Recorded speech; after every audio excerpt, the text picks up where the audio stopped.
Presentamos Estudios de Cosmovisión Bíblica con el arquitecto Luis Sena Carrasco.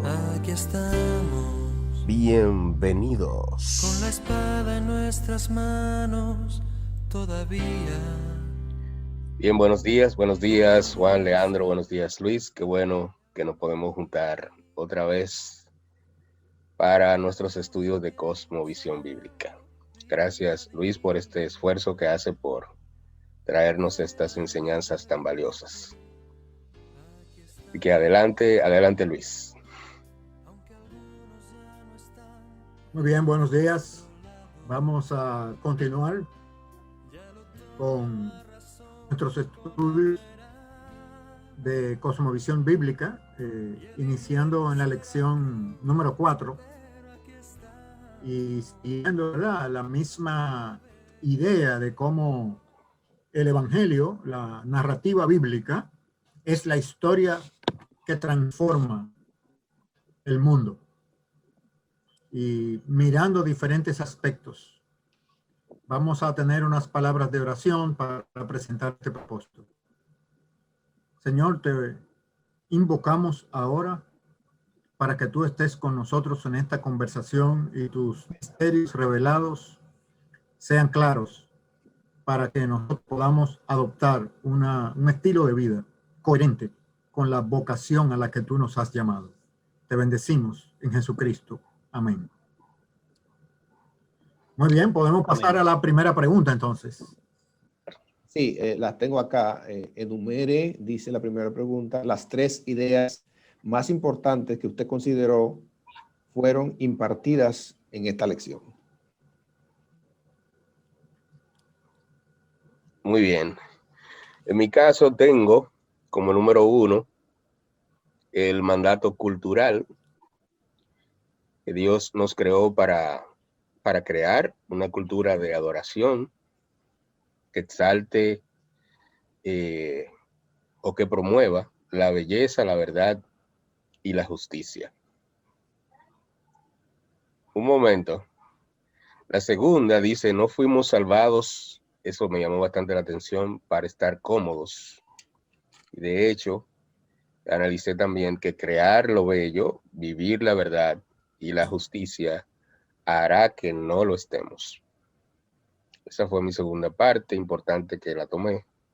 Y la tercera, impactante sobremanera, la gran comisión geográfica. Conocíamos bien la gran comisión, pero la geográfica, mi vida, no había escuchado esto. Veo belleza realmente en esa enseñanza y como decía en otro momento, me duele que sea ahora. Bueno, le doy gracias a Dios que por lo menos ahora he podido recibir esta enseñanza, pero pasar todos estos años sin saber absolutamente nada de esto, por tantos años en el Evangelio, realmente duele, porque eso indica que la mayoría de la iglesia no conocemos esta enseñanza, que en mi vida la había escuchado, pero doy gracias a Dios por eso. Leandro.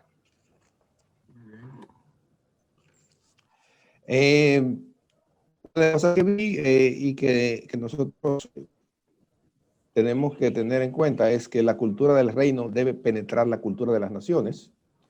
Eso creo que lo habíamos visto también anteriormente. Una que me llamó poderosamente la atención es la visita que él hizo a Sudáfrica, a Stellenbosch, cómo pudieron ellos transformar, porque nosotros hablamos mucho de Israel y la transformación del desierto, pero pues como también otras culturas, otras naciones pudieron transformar lo que es Stellenbosch de algo árido a uno de los mayores productores de vino, de los mejores vinos del mundo. Una cosa que es increíble por la sequedad, por la aridez de la tierra de aquella zona. Y también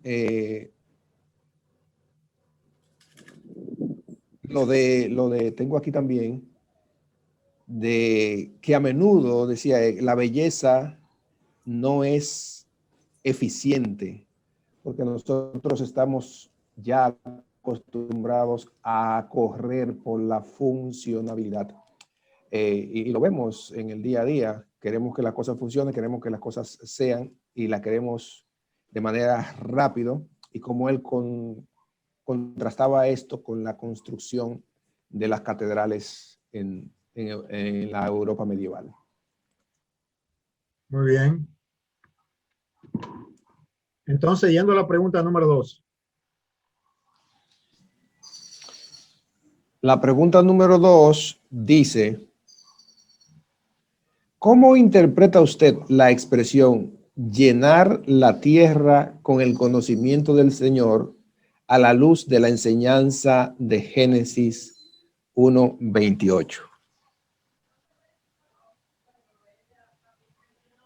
Y yo digo que acorde a lo que enseñaba el hermano Darrow, Dios nos creó para ser co-creadores de una cultura que promueva la belleza, la verdad y la justicia para la gloria de Dios.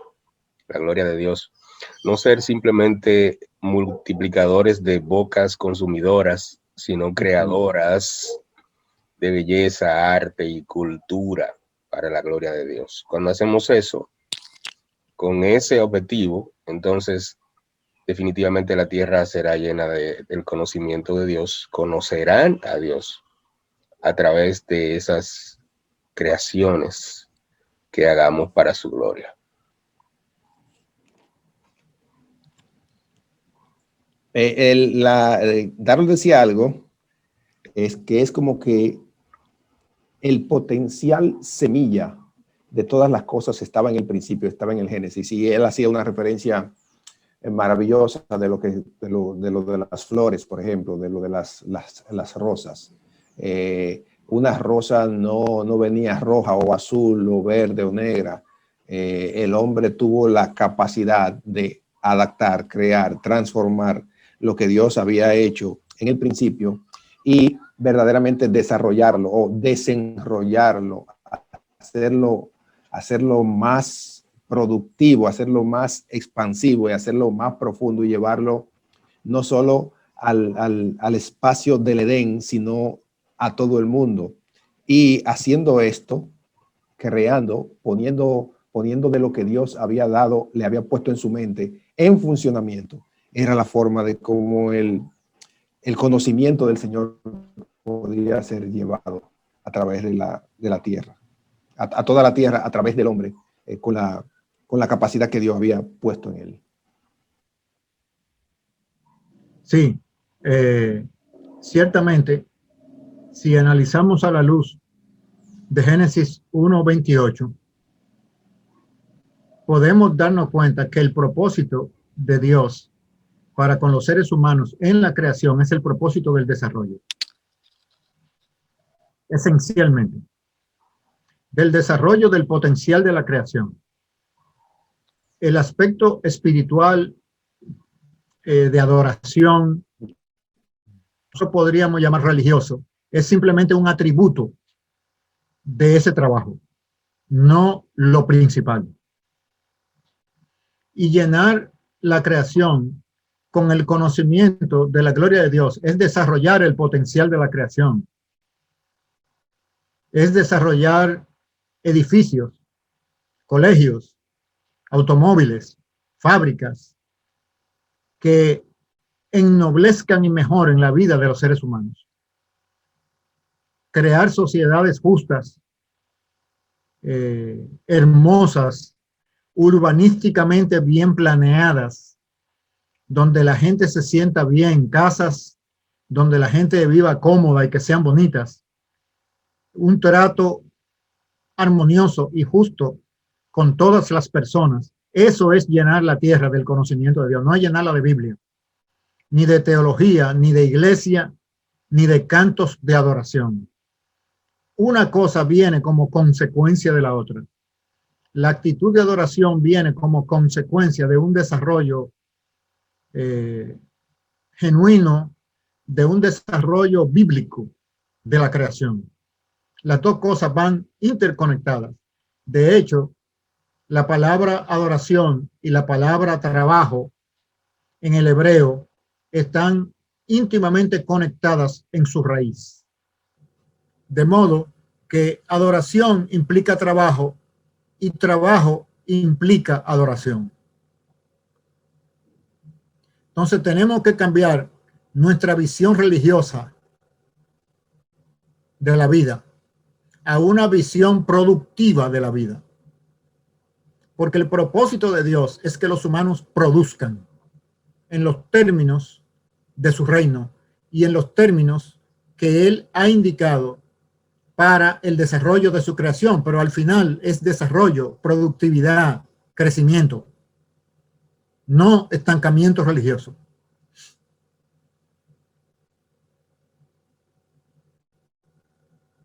En ese sentido, Luis, nosotros visitamos hace algún tiempo una comunidad, bueno, de las comunidades de aquí de la República Dominicana, donde cuando tú te metes por los callejones y por las cosas, lo que ves es destrucción o casas como las que nosotros estamos acostumbrados a ver en nuestros barrios, tal vez en peor estado. Ese tipo de situación social no refleja la gloria, no le trae honra a Dios, aunque hayan 20 iglesias allá adentro. Claro, un arrabal urbano, como le llamamos, es una manifestación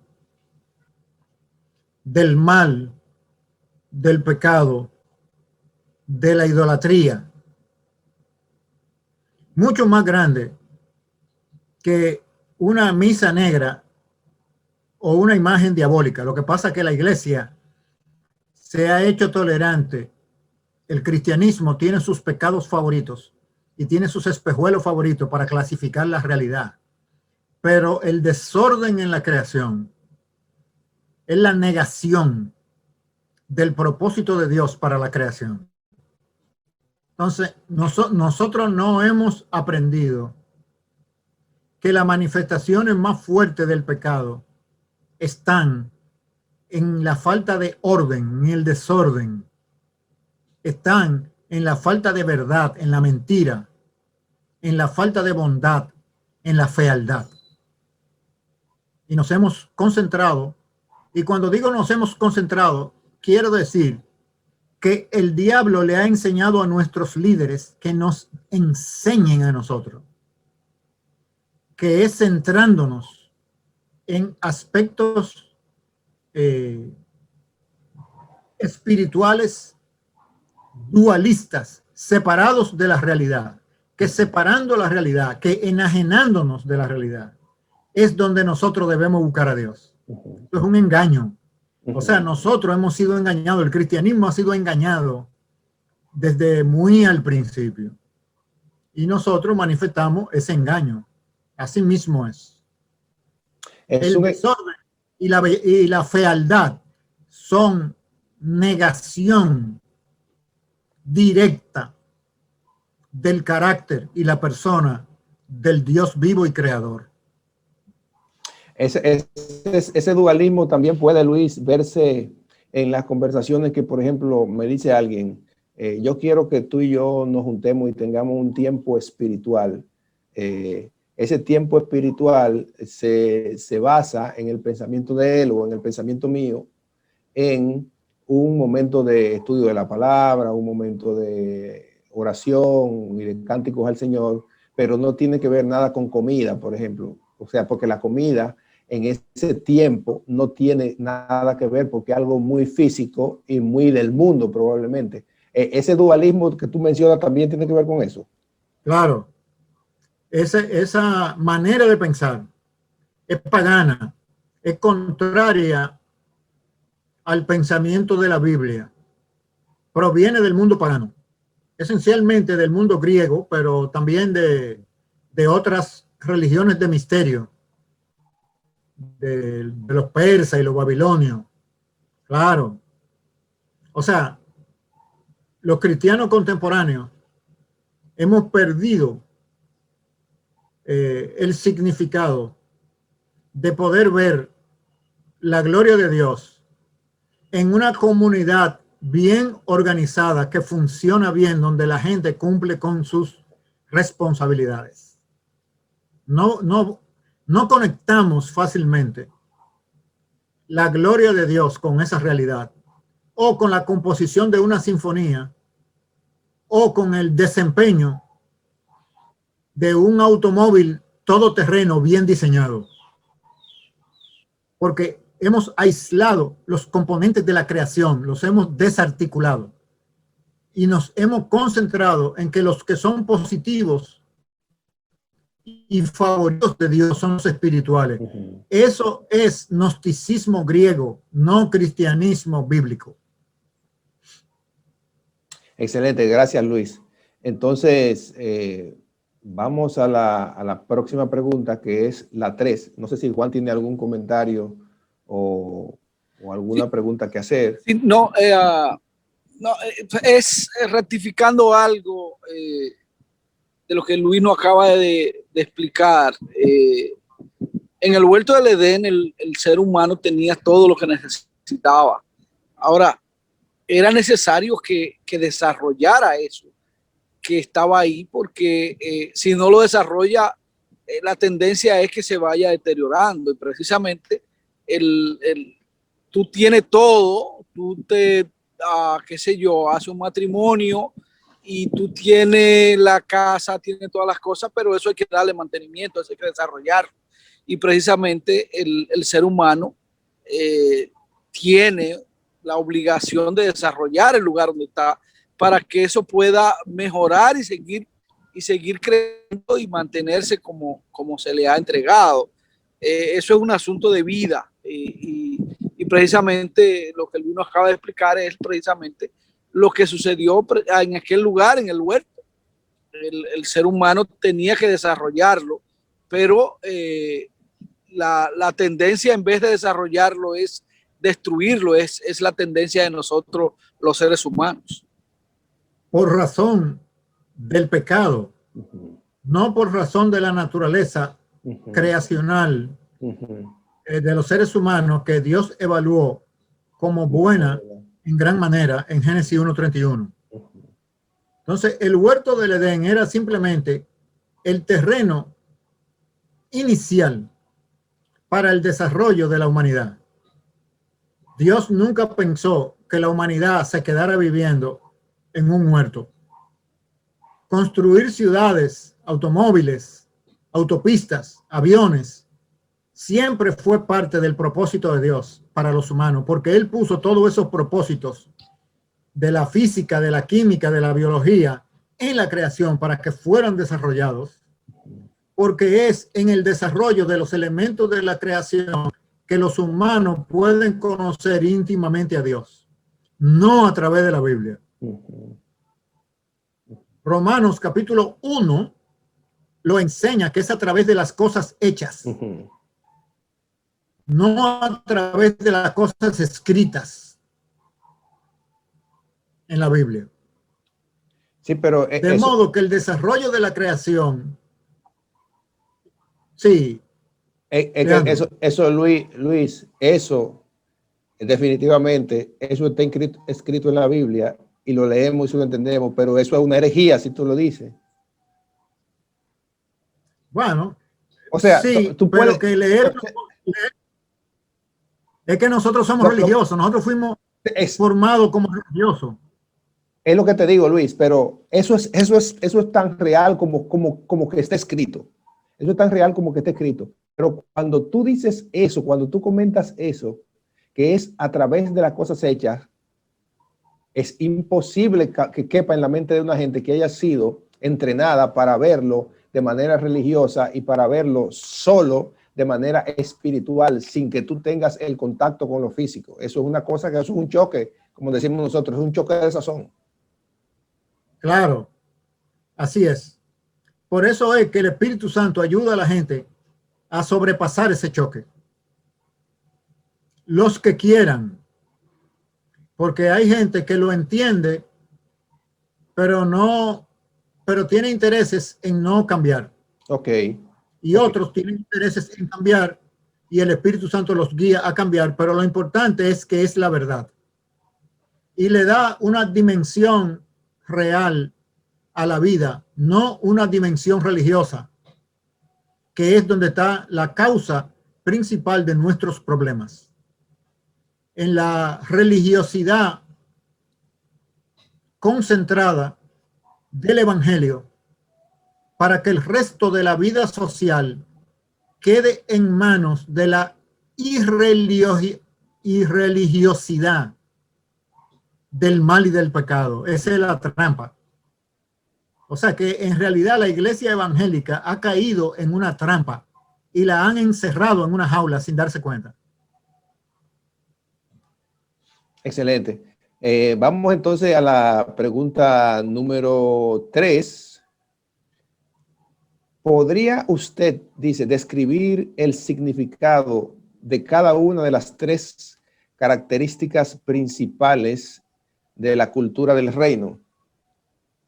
Bueno, dice Darrell, y hemos visto que la cultura del reino tiene 3 elementos principales, que es verdad, ¿verdad? Que Dios es, porque Dios es verdad. El otro elemento es justicia, que es manifestado en la bondad de Dios. Y el tercer elemento es el elemento belleza, que se habla de la estética, porque Dios es bello, Dios es hermoso. Y eso son de las cosas que nosotros debemos procurar, que sean manifestadas en nuestra vida, en nuestro trabajo, en nuestro andar. Y eso, como referíamos anteriormente, traerá gloria a Dios, porque donde no exista la verdad ha sido sustituida por la mentira, la gloria de Dios no va a ser manifestada. Donde no haya justicia, que es un elemento del cual se adolece en el mundo, porque por ejemplo ese barrio o esa pseudo ciudad que yo mencionaba ahorita, esa comunidad pobre y destruida, refleja que hay falta el elemento de justicia. Y por eso, como decía Darrell, se interrelacionan uno y otro. Hay falta de elemento de conocimiento de la verdad de Dios, y por tanto tampoco habrá belleza. Entonces, es algo que yo creo que tenemos que tener claro en nuestras mentes y procurar que la belleza, la justicia y la verdad sean una manifestación constante en cada una de las cosas que hacemos. Así es. Y hay que tomar en cuenta que Dios diseñó la creación para que funcione bien con esos ingredientes. Sin esos ingredientes, la creación, la sociedad y los sistemas sociales no pueden funcionar bien. No son una opción. No son como los colores, que tú puedes pintar algo de verde o de azul y sigue siendo la misma pared. La creación está diseñada para que los elementos del carácter de Dios funcionen como un combustible que la haga funcionar en su rango de eficiencia. Sin esos elementos, entra por debajo del desempeño de su eficiencia funcional. En otras palabras, se autodeteriora y funciona mal. Es disfuncional. Es de ese nivel.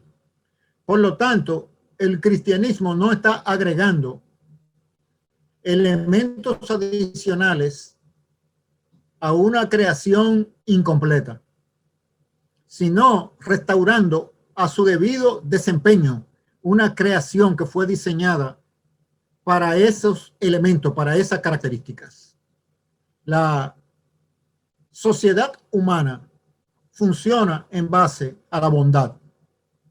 Una sociedad de gente mala y mala fe no puede funcionar, aunque en apariencia los más malos sean los más poderosos y ellos construyan cosas que deslumbren a los otros y los engañen. De toda manera, hay un trasfondo de maldad ahí que le está haciendo daño a todos los seres humanos, tanto a los más pobres como a los más pudientes que idolátricamente están jugando a ser dioses en la vida de las otras gentes. Entonces, estos elementos de la cultura del reino son elementos para que la sociedad funcione apropiadamente, para que el mundo funcione apropiadamente. Luis, una sociedad donde yo no quiero ni siquiera mencionar un país en específico, pero donde haya una poca cantidad de ricos y una gran cantidad de pobres, es una sociedad que, como decíamos ahorita, tampoco refleja estos elementos de la cultura del reino. ¿Cuál sería, en tu experiencia, en lo que tú has vivido, una forma de no tal vez comenzar a trabajar en esa sociedad tan amplia que pudiera ser cualquiera de nuestros países, sino a nivel más pequeño, nuestra familia, nuestras comunidades?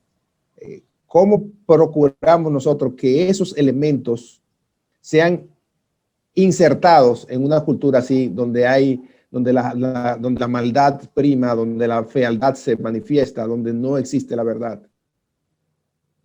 Ya, el reino de Dios trabaja por escalas. Y la primera escala es la escala del individuo y su corazón. Y la segunda escala son las relaciones básicas en el contexto de la familia. Y de ahí a la comunidad o familia extendida, con todas sus instituciones. Entonces, donde primero tienen que hacerse valer los principios del reino de Dios es a nivel del individuo y de su familia. O sea que la unidad social donde se prueban y se modelan todos estos elementos del reino para crear cultura del reino es en el contexto de la familia. Ese es el punto de partida. Y ahí es que está nuestro problema. Nosotros queremos verlo en otros, queremos verlo en las iglesias y no lo trabajamos nosotros mismos y en nuestra propia familia. Y ahí está nuestro principal problema. Claro, para pasar al nivel institucional de la escuela, la iglesia, el gobierno civil o el trabajo, tiene que haber pasado por los otros niveles. Entonces, por ejemplo, una iglesia que pretenda promover justicia y bondad y belleza en una comunidad donde en su interior las relaciones entre los miembros no es caracterizada por esos factores, no es más que una hipocresía. Es decir, antes de pasar al nivel institucional, tiene que pasar al nivel personal y el nivel familiar para proyectarse al nivel institucional de la comunidad y de la sociedad. Por eso, Luis, entonces es que preferimos el utilitarismo, porque ese proceso no es un proceso de un día, es un proceso largo. Pero como hemos dicho anteriormente, Dios no tiene tiempo, Dios tiene el tiempo suficiente para ir esperando esas cosas. Dios no está limitado al tiempo mío.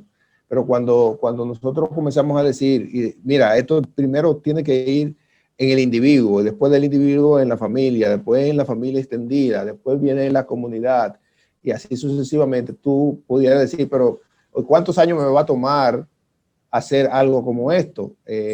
No me va a dar la vida para hacerlo. Sí, pero ahí vienen preguntas. ¿Quién eres tú y quién es el dueño de la obra y quién es el empleado de la obra? Entonces, si tú eres un empleado de una torre de apartamentos de 100 pisos, ¿quién te dijo a ti que tú vas a durar trabajando en la obra a los 100 pisos? A lo mejor te contratan nada más para 10 y después buscan otro trabajador, porque tú no eres el dueño de la obra. El dueño de la obra, del desarrollo de la historia humana es Dios. Y Él asigna a los trabajadores los encargos según Él quiere y según su propósito. Entonces, el pensar que le toca a uno desarrollar a su máximo nivel un entorno con cultura del reino, en el fondo no es más que un engaño mental para no hacer nada. Porque la mente humana tiene ese juego. Oye, pero si este trabajo es tan grande, es mejor ni empezarlo. Yo no puedo con eso. Exacto. Entonces es un truco, no es una realidad. En el reino cada paso va hacia adelante. Entonces, y se suma a los esfuerzos colectivos de los otros que piensan igual. Es un truco mental maligno sembrarte la idea de que como la transformación o el florecimiento de una nación es una cosa tan generacional y tan grande, no vale la pena empezarlo porque apenas vamos a ver el inicio. Eso Entonces, es un engaño. Parte del refrán de que dice, tú no hiciste el mundo ni lo vas a ver terminar. Exacto. Exacto. Por eso, el reino de Dios tiene la sabiduría de iniciar proyectos multigeneracionales, porque entiende que la realidad histórica humana es multigeneracional desde el punto de vista de las generaciones humanas. No se acaba ningún proyecto dentro del contexto de una generación. Siempre es multigeneracional y cada generación tiene que hacer su aporte. Yo creo que en la historia hubo sociedades que tuvieron eso más claro que nosotros. Porque cuando vemos la construcción de una catedral, que probablemente duraba 100, 150 años para construirla a la magnitud de que la vemos hoy, se supone que una persona que comenzó la construcción o que ordenó la construcción no iba a ver terminar toda esta majestuosidad que había diseñado, que había pensado, y que iban a haber trabajadores de una, de otra y de otra generación en el mismo proyecto que una vez comenzó y que, por ejemplo, mi papá trabajó o yo trabajé y mis hijos trabajaron, pero nosotros ahora pensamos más en el inmediatismo.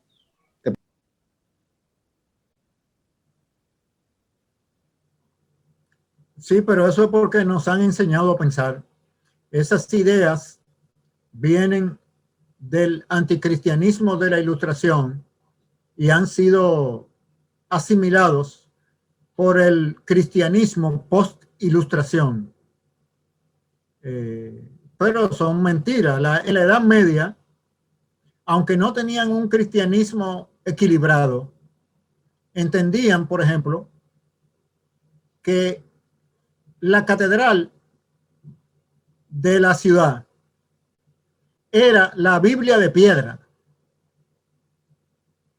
Y el propósito era edificar un edificio que en su interior y en su exterior el creyente iletrado conociera de los misterios revelados en la Biblia.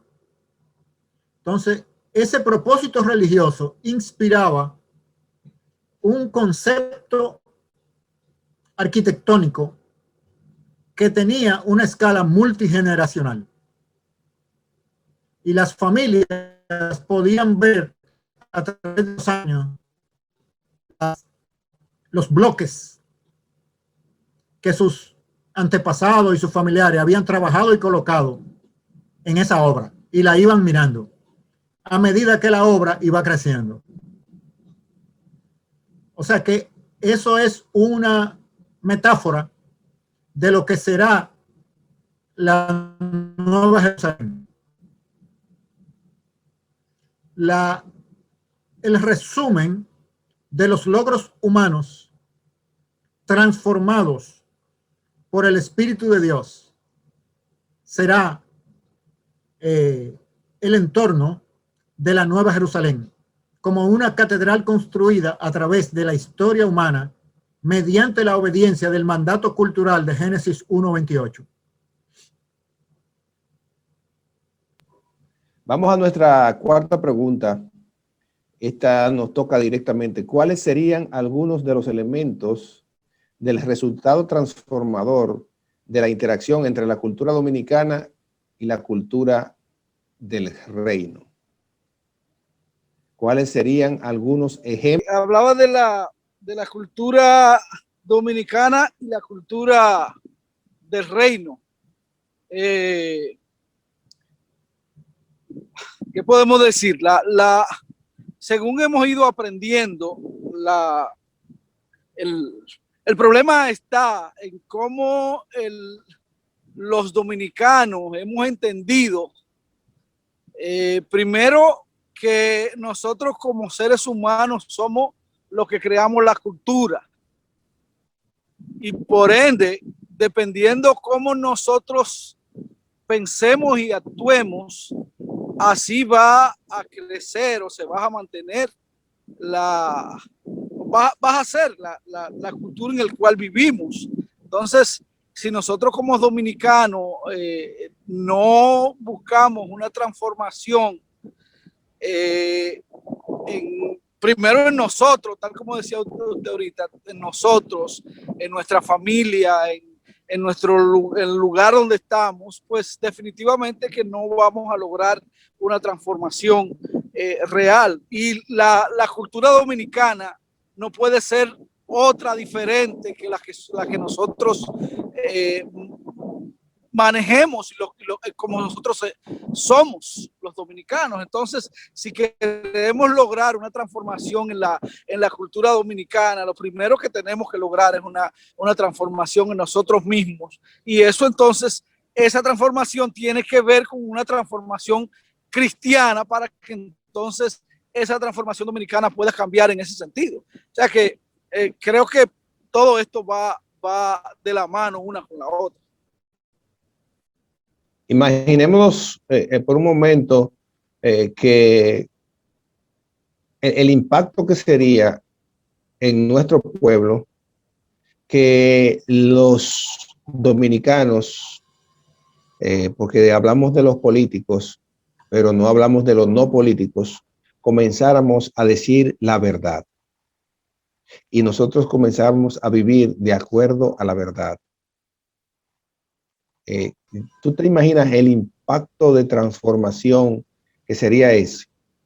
Pero eso también tendría grandes consecuencias, porque cuando tú comienzas a aplicar la verdad, a aplicar la justicia y a aplicar la belleza, hay elementos que van a desaparecer y hay personas que están lucrándose de eso, que están viviendo de estas cosas, que se van a ver afectados. O sea, nosotros sí vamos a tener un gran resultado positivo para nuestro país, pero hay personas que van a chocar con eso o que eso les va a chocar y entonces probablemente se rebelarían en contra de eso naturalmente.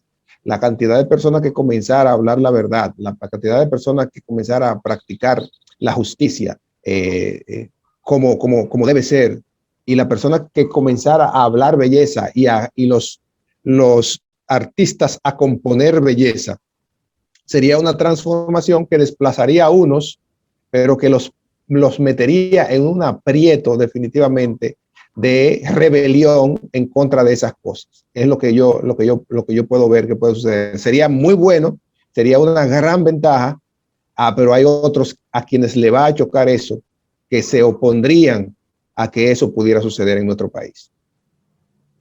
Sí, aunque debemos recordar el principio de que el reino de Dios a la vez transforma el corazón de las personas y a otros los endurece su propia iniciativa.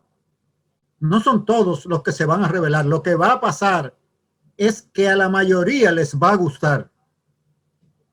Y por lo tanto, la cultura en general va a ser discipulada por esos pocos que iniciaron el movimiento hacia el reino. Eso es lo que ha pasado en la historia. Los que se rebelan son menos. Pero si lo que se rebelan son los poderosos, engañan a los demás de que esos cambios positivos están dañando a la sociedad. Pero eso es porque ellos son los interesados y los poderosos.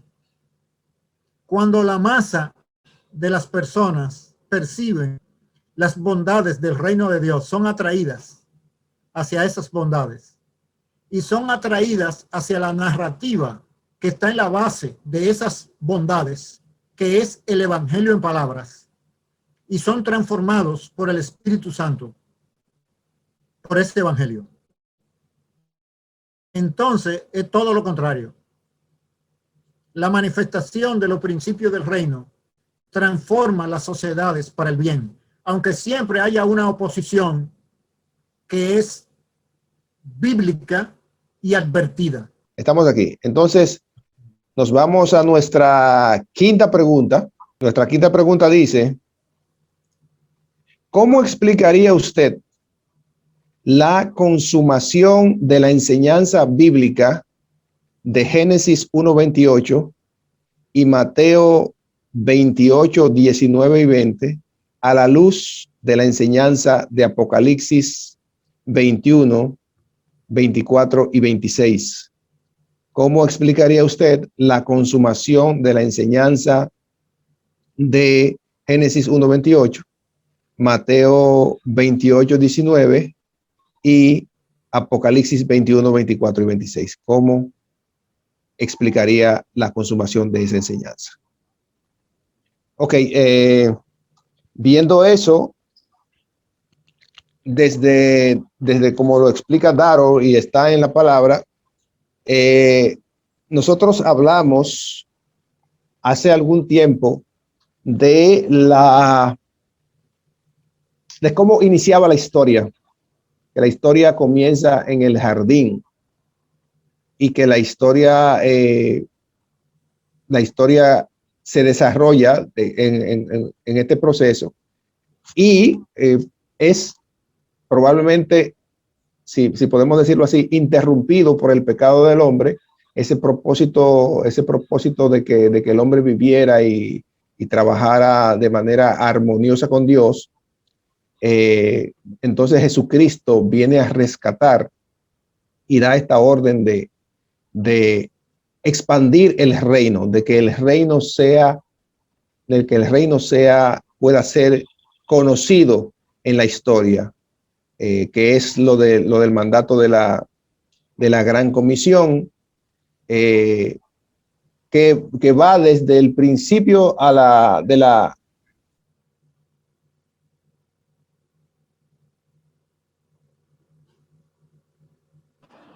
Se le fue de nuevo, Alejandro. Ajá.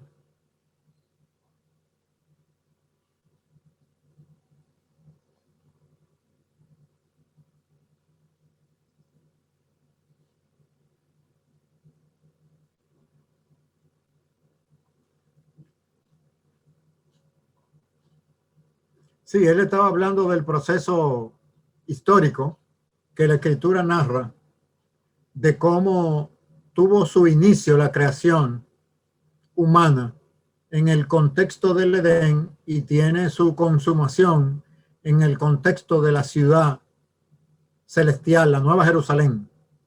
O sea, una metáfora de un inicio en un jardín y un final en una ciudad, que sirven para explicar el concepto del desarrollo del potencial de la creación. La creación no fue creada para quedarse en un huerto. Fue creada en un huerto para que el huerto fuera desarrollado y cuidado y llevado a convertirse en una ciudad. Entonces ahí encontramos un refuerzo bíblico sobre la necesidad del desarrollo integral que las Escrituras proponen como la buena intención de Dios para los humanos. Así es, don Luis. Yo creo que precisamente eso, esa última pregunta explica lo que usted decía ahorita de que en el huerto el Señor había planificado el desarrollo del ser humano, porque precisamente cuando lo vemos en la Nueva Jerusalén, ahí vemos precisamente ese desarrollo, que el cual, porque no es más que, y en otras reuniones usted lo había explicado, no es más que la Nueva Jerusalén no es más que una continuidad o seguir donde se quedó después del pecado del ser humano. Entonces, sí demuestra que hay un desarrollo, que hay un proceso de desarrollo en el cual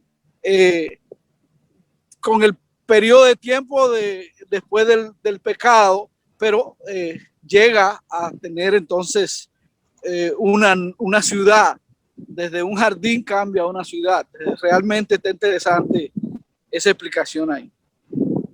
Pero los productos humanos, aún a través del pecado y de la caída, van a ser transformados e incluidos en la Nueva Jerusalén. O sea que los humanos, a través de su historia, no han podido negarse a la ley impuesta de Dios de desarrollar la creación. Por eso tenemos ciudades, automóviles, muebles, etcétera, algo negativos para la vida humana, pero muchos positivos para la vida humana. Y no son positivos simplemente porque los humanos han querido ser buena gente. Es que el desarrollo de la creación es una ley impuesta, así como a los gatos le es una ley impuesta el maullar. Si un gato quiere ladrar, no puede. A los gatos le fue impuesta la ley de maullar. A los humanos le fue impuesta la ley del desarrollo de la creación.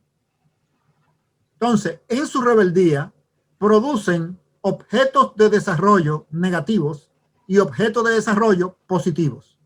Al final, Dios va a hacer el inventario y va a desechar los negativos y se va a quedar con los positivos y los va a transformar en el entorno final. Pero todo eso son los mismos elementos que creó la humanidad a través de su historia. Por eso, el trabajo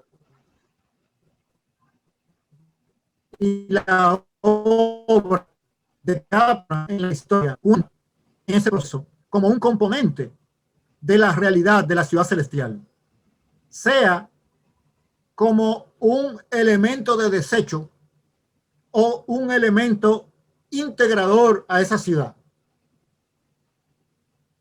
La contribución humana tiene valor.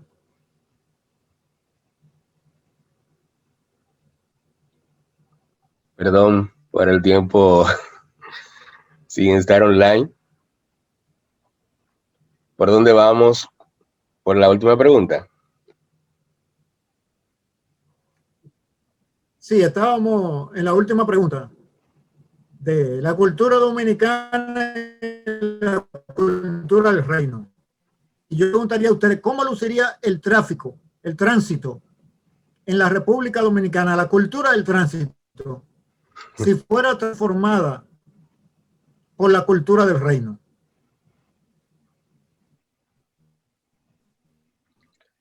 No se oirían malas palabras de la gente diciéndosela a otros porque se le han cruzado en el medio. Sería genial.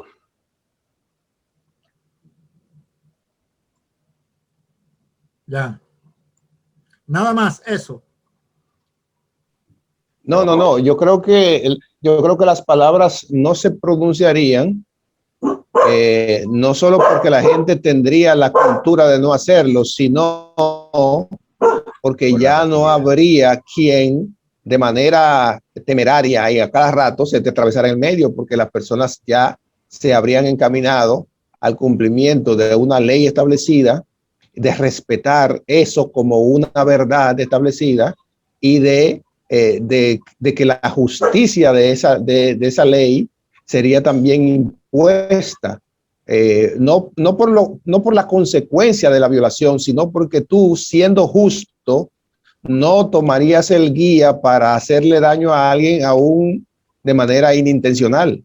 Porque hay gente que supuestamente inintencionalmente te choca o inintencionalmente pero con esa inintencionalidad ya yo estoy chocado o la persona sufre el daño por una falta de conciencia, una falta de entendimiento de que yo debo amar al otro como también debo amarme a mí y amar a Dios sobre todas las cosas.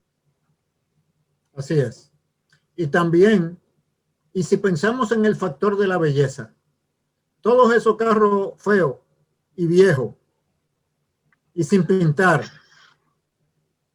con pedazos de diferentes colores, cuando con muy poco esfuerzo se podría pintar. O sea, estamos hablando todos esos letreros de políticos y de anuncios comerciales en lugares inadecuados.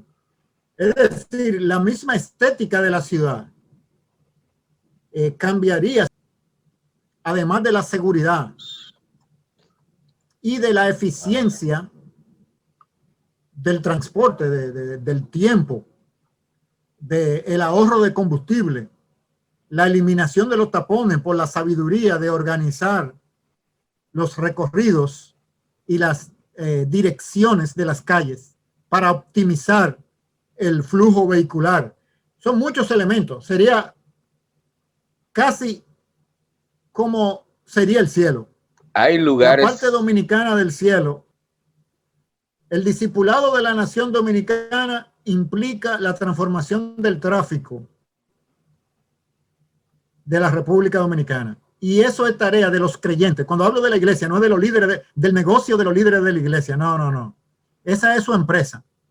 La iglesia somos las personas,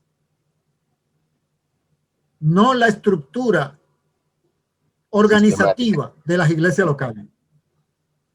Entonces, la tarea de las personas que dicen que son discípulos de Cristo, parte de ella es la transformación de la cultura del tránsito de la República Dominicana en una cultura de tránsito que se asemeje más a la cultura del reino de Dios en todos sus aspectos: verdad, bondad, belleza, justicia.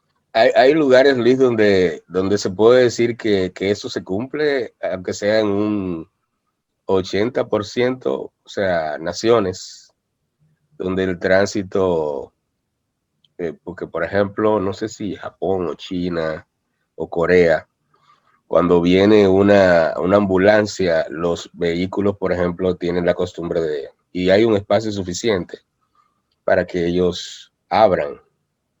Y aquí no tenemos eso.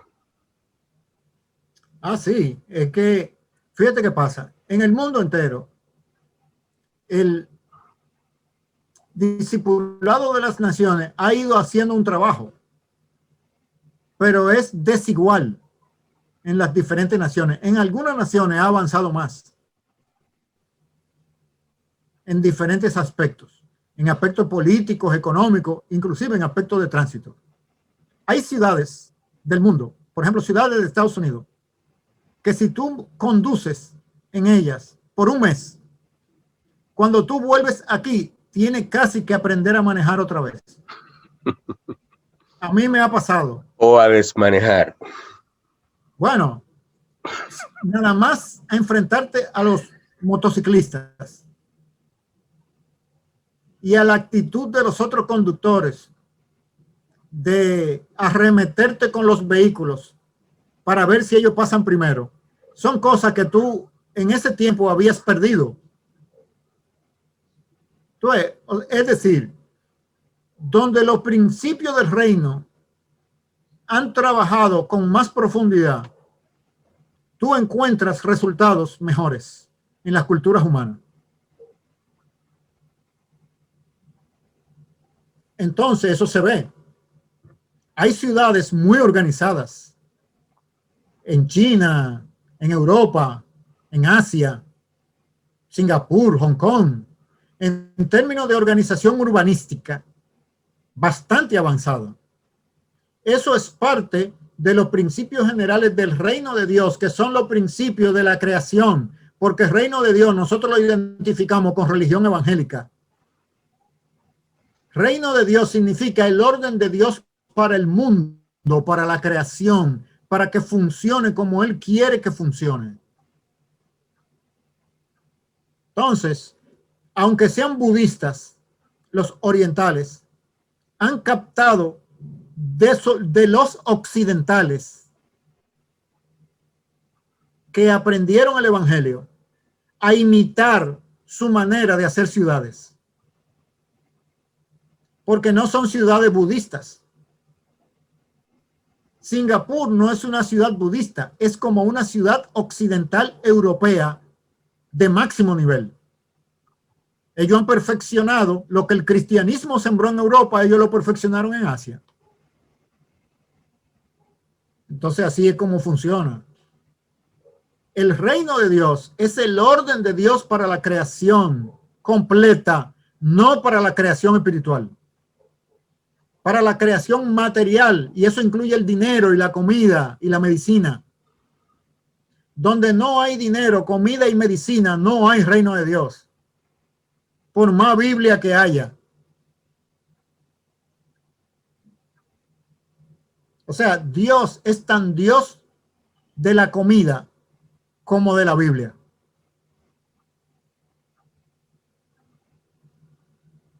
¿Tú puedes repetir eso otra vez, Luis? Que el reino de Dios es... El reino de Dios es el orden de Dios para la creación entera. Y por lo tanto, el concepto de Dios de bienestar para los seres humanos incluye tanto lo material como lo espiritual. Dios es tan Dios de la oración y la devoción como de la comida y la medicina.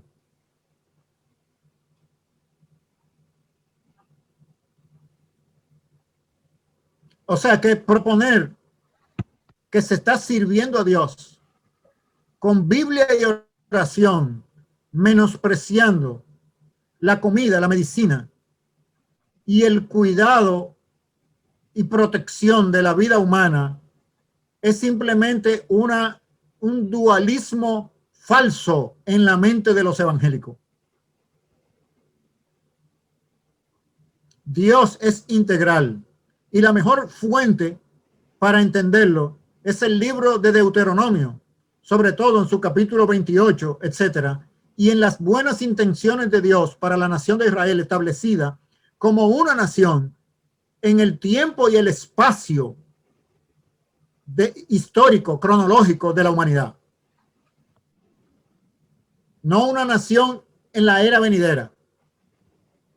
Deuteronomio tiene las instrucciones para fundar una nación en este mundo, no en el otro. Entonces, los evangélicos nos han enseñado que la enseñanza de Cristo es para el otro mundo, no para este. Entonces, ¿para qué Dios incluyó en la Biblia al pueblo de Israel y la nación? Es como si estuvieran de más. Es una distorsión del plan de Dios con su creación.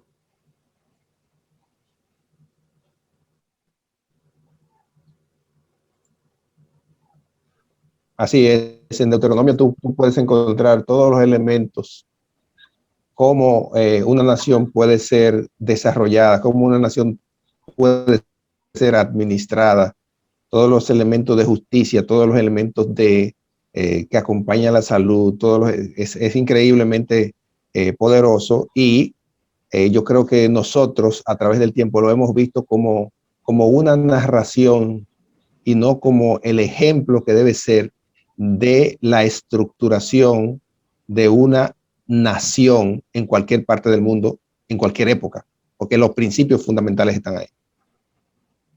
Sí, la razón es la separación que el cristianismo primitivo tuvo y posteriormente también respecto de la tradición hebrea bíblica. por muchas razones falsas, el cristianismo, al chocar contra el judaísmo, muchos de sus líderes posteriores continuaron con ese alejamiento, sin darse cuenta que las raíces del cristianismo están en las enseñanzas de Dios al pueblo de Israel. Esas enseñanzas eran para nosotros, porque nosotros somos el Israel contemporáneo, el pueblo de Dios, nación escogida. Nosotros somos el Israel multiétnico. El Israel del Antiguo Testamento era el Israel étnico. Eso era un Israel primitivo. Eso era una versión 1.0. Nosotros somos la versión 2.0 del pueblo de Dios. Y el secreto era que no era de origen étnico, sino multiétnico. Ese secreto, los primeros cristianos no lo pudieron asimilar con mucha claridad. Y ese distanciamiento del judaísmo hizo que posteriormente la iglesia medieval mirara a los judíos como si fueran enemigos y paganos, y durante las cruzadas se dedicara a matarlos y a eliminarlos. Inclusive un delito penado por la Inquisición era ser judío. O sea, que se llegó a penalizar.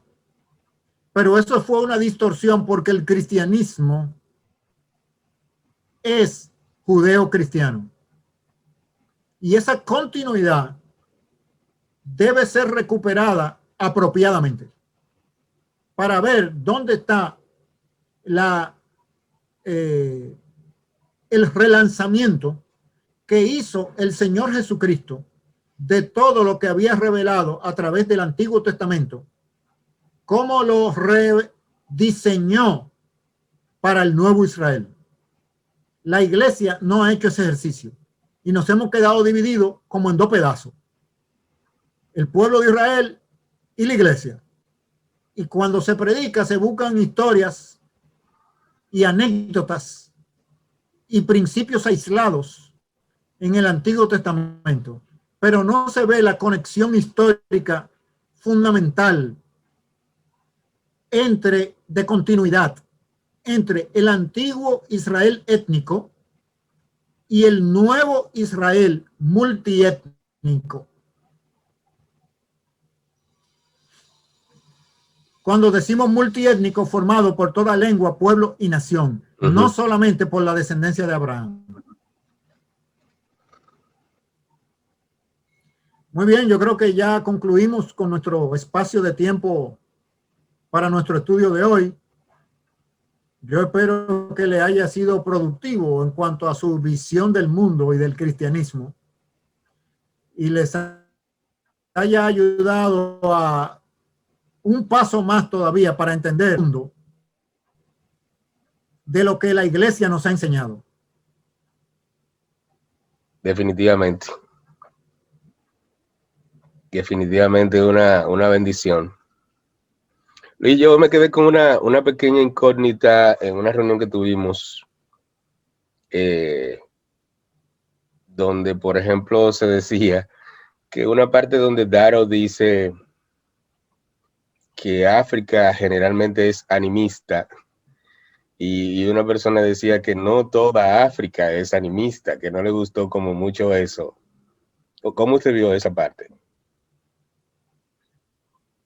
No sé si recuerda. No, yo creo que es un mal entendimiento. No es que toda África es animista, pero en una gran cantidad de África es aceptado culturalmente que los esposos le den golpe a la mujer aunque sean cristianos. Entonces, eso no es uniforme en el resto del mundo. El hecho de el impulso materialista de acumular dinero y gastar dinero y disfrutar dinero es muy característico de la cultura europea y norteamericana, y China ahora que del resto del mundo. O sea, cada cultura tiene énfasis. Entonces, lo que Darrow quería decir son los énfasis. Claro. El énfasis africano es animista, como el énfasis de la cultura haitiana y de la cultura dominicana. El énfasis de la cultura europea y norteamericana es materialista. El énfasis. No quiere decir que no haya brujería en Estados Unidos, pero no como en Haití o en África. Exactamente. Eso es lo que, lo que sucede con esto es que, como decimos, Luis, la excepción lo que hace es confirmar la regla. Así o es. sea, Entonces, la tendencia. Lo que nosotros La decimos, idea es sí. lo que nosotros decimos aquí, los dominicanos toditos manejan mal. No es verdad que todos los dominicanos manejan mal. La tendencia es que el dominicano maneje mal. Sí. Y eso es lo mismo. Es lo Exactamente. mismo. Y la tendencia quiere decir que vamos a encontrar una gran cantidad de gente que maneje mal, mucho más que de lo que manejen bien. Exactamente. Eso es lo que, exacto. Eso es lo que quiere decir. Además, la experiencia de Darrow viene de la confirmación de mucha gente participando de sus conferencias que le traen ejemplos que ratifican lo que él dijo. Entonces, él tiene una multitud de ejemplos de gente que se lo ha dicho que sí, que es verdad.